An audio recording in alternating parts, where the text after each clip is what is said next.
दोस्तों, स्वागत है आपका हमारे वीडियो में। चलिए आज हम आपको ले चलते हैं माँ विंध्येश्वरी के दर्शन कराने विंध्याचल में। सबसे पहले बात करते हैं विंध्याचल में आपको स्टे कितना महंगा पड़ेगा। यहाँ पे स्टेशन के पास वाले होटल सस्ते पड़ेंगे जो 1000 से 1500 के बीच में मिल जाएंगे, और जब मंदिर के पास आप जाते जाएंगे तो आपको होटल उतने ही महंगे पड़ते जाएंगे। ज़्यादा अच्छा होटल यहाँ पे 2000 से 2500 के बीच में है। अगर आप एवरेज होटल लेते हैं तो 1500 के बीच में आपको पड़ जाएगा। लेकिन अगर आप ये सोच रहे हैं कि बहुत साफ़ सफाई मिलेगी तो ये आप सोचना बंद कर दीजिए। इसके बाद चलते हैं हम विंध्याचल देवी के दर्शन करने। यहाँ हम पहुँच गए हैं मेन गेट पर। विंध्याचल देवी में बहुत भीड़ होती है। मैं तो गर्मी के सीज़न में गई थी। अगर आप भी गर्मी में जा रहे हैं तो इन बातों का जरूर ध्यान रखिएगा जो आगे मैं बताने वाली हूँ। मेन गेट से घुसते ही हमें कई दुकानें देखने को मिली, जिसमें खिलौने की दुकान और पूजन सामग्री की भी दुकानें थी। यहाँ से कुछ ना कुछ खरीद के जरूर ले जाइएगा। अगर आप गर्मी के मौसम में विंध्याचल देवी के दर्शन करने आते हैं तो एक बात का ध्यान जरूर रखिएगा। दर्शन के लिए होटल से आपको सुबह जल्दी ही निकलना पड़ेगा। 5 साढ़े 5 बजे का टाइम सबसे अच्छा है। अगर आप 5 साढ़े 5 बजे के बीच में निकल जाते हैं तो गंगा स्नान करने में और दर्शन करने में आपको कोई दिक्कत नहीं आएगी। लेकिन अगर आप 7 के बाद निकलते हैं तो गंगा घाट पे भी भीड़ हो जाएगी, और मंदिर की बात तो पूछिए ना, वहाँ पे लंबी कतारें लग जाती हैं भीड़ की। आगे बढ़ते हुए आपको इस चीज़ का ध्यान जरूर रखना चाहिए कि आप किसी के बहकावे में आके महंगा प्रसाद ना खरीद लें।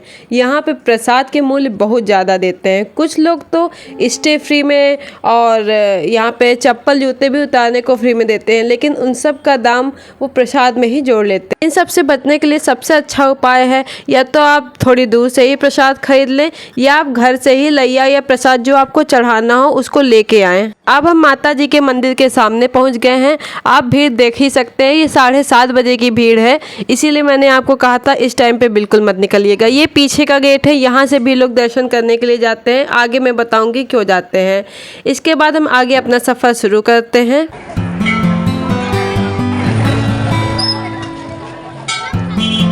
मंदिर के पास निर्माण कार्य जारी है। कुछ सालों बाद हमें माता जी का भव्य मंदिर देखने को मिलेगा। आप अभी से ही देख सकते हैं कितना सुंदर लग रहा है। बनने के बाद ये और सुंदर लगेगा। इसके बाद हम पहुंच जाते हैं मंदिर के मुख्य द्वार पे, जहां पे भी कतारें लगी हुई हैं। लेकिन बिना गंगा जी के दर्शन किए, बिना गंगा स्नान किए माता जी के दर्शन कैसे कर पाते, इसीलिए सामने वाली गली से हम लोग गंगा जी के स्नान के लिए निकल पड़े।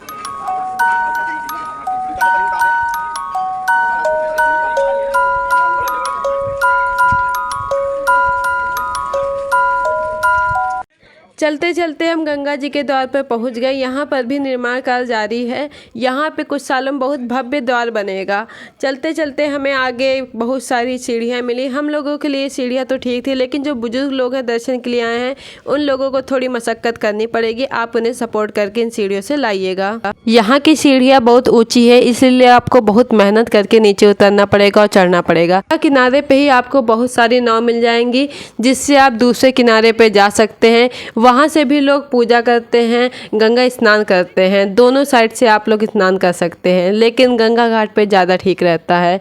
यहाँ पे सीढ़ियाँ बनी हैं और बैरिकेडिंग लगी है, जिससे कि किसी इंसान को खतरा ना हो, आगे पानी की गहराई में वो ना जा पाए। लोग विंध्याचल में अपने बच्चों का मुंडन संस्कार भी कराना शुभ मानते हैं, इसलिए हमने अपने भतीजे का भी मुंडन विंध्याचल में कराया। गंगा स्नान करके हम निकल पड़े मंदिर के दर्शन करने। यहाँ पे बहुत अच्छा निर्माण कार्य जारी है। आप देख सके कितनी प्यारी डिज़ाइन ये बना रहे हैं इस पिलर पे। आगे आने वाले समय में हमें ऐसी ही प्यारी प्यारी डिज़ाइन देखने को मिलेंगी। मंदिर पहुंचकर हम लंबी कतार में लग चुके हैं। माता जी के दर्शन इतने आसानी से नहीं मिलने वाले थे। मंदिर के अंदर वीडियोग्राफी करने की परमिशन नहीं है, इसलिए हम आपको बता देना चाहते हैं कि यहाँ माता जी के दर्शन 3 तरफ से होते हैं, जिससे कि भीड़ इकट्ठा ना हो। इसके बाद हम निकल पड़े दूसरे मंदिर में दर्शन करने, माँ अष्टभुजा के दर्शन करने। हम लोग अपनी कार से गए थे, इसलिए हम लोगों ने रोपवे छोड़ के सीधे रोड से ही जाना प्रेफर किया। यहाँ पे मंदिर के द्वार पे पहुँच के कई दुकानें आपको मिलेंगी, जिससे आप प्रसाद वगैरह खरीद सकते हैं, जो भरपूर आपको लूटेंगे जैसे हम लोग लूटे हैं। हम लोगों ने कार पार्क किया, पहली दुकान से ही प्रसाद लेने को सोचा और इन भाई साहब ने बहुत अच्छे से लूटा। एक छोटी सी टोकरी में लिया और ऊपर मेवा का धोखा पकड़ा के हम लोगों के 500 का चूना लगा दिया। देखिए कितने प्यार से एक एक चीज़ बता रहे हैं कि ऐसे ऐसे करना, ऐसे ऐसे डालना। उल्लू बनाने का नया तरीका है। चलिए कोई बात नहीं, माता जी के दर्शन आए थे, अच्छे से दर्शन मिल जाए, इससे ज़्यादा क्या चाहिए। इसके बाद हम लोग आगे बढ़ पड़े माता जी के दर्शन करने।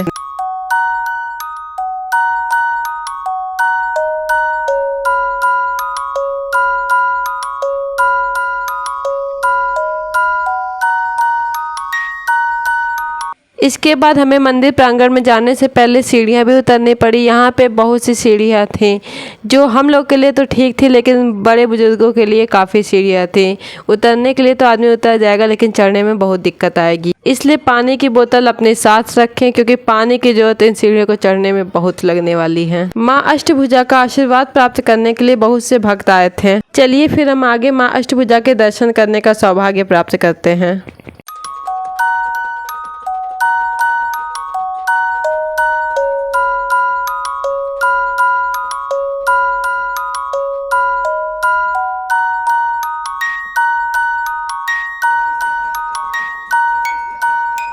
माता जी के दर्शन अच्छे से हो गए थे, लेकिन यहाँ पर भी इन्होंने लूट के ही रखा था। यहाँ पे एक एक कदम आगे बढ़ने पे लोग कहते हैं यहाँ पैसे चढ़ाइए, वहाँ पैसे चढ़ाइए। इसलिए आपकी भलाई ऐसे ही है कि आप माता जी के दर्शन करते बने, आपकी जो इच्छा हो आप वो चढ़ाएं और चुपचाप निकल पड़ें। रास्ते में जाते वक्त इन दोनों पहलवानों से मिलिए। ये दोनों बहुत प्यारे हैं। इन दोनों ने भैया का पीछा कर लिया कि भैया कुछ खिलाएंगे, और भैया ने इन्हें बिस्किट ला के खिलाया भी। आप भी इन दोनों को जब भी जाइएगा ये वहीं मिलेंगे, इन दोनों को कुछ खिलाइए ही। एक बात का ध्यान सफ़र करते समय जरूर रखिए, अपने साथ सबसे बड़ी वाली पानी की टंकी लेके जाइएगा। घर की पानी की टंकी नहीं, पीने की पानी की टंकी। वापस लौटते समय हमें ये नज़ारा देखने को मिला कि आपको पता है कि ये है क्या? ये उन लोगों की विशेज़ हैं जो लोग घर बनवाना चाहते हैं, अपना कुछ काम माता जी से प्रार्थना करना चाहते हैं, उसके लिए माता जी से अर्जी लगवाना चाहते हैं। ये देखिए कई सारे घर, कई लोगों की यहाँ पे प्रार्थनाएं बनी पड़ी हैं। अगर आप भी कोई इच्छा रखते हैं तो यहाँ पे आके ऐसे घर जरूर बनवाइएगा। आज का हमारा सफ़र ख़त्म हुआ, फिर मिलेंगे।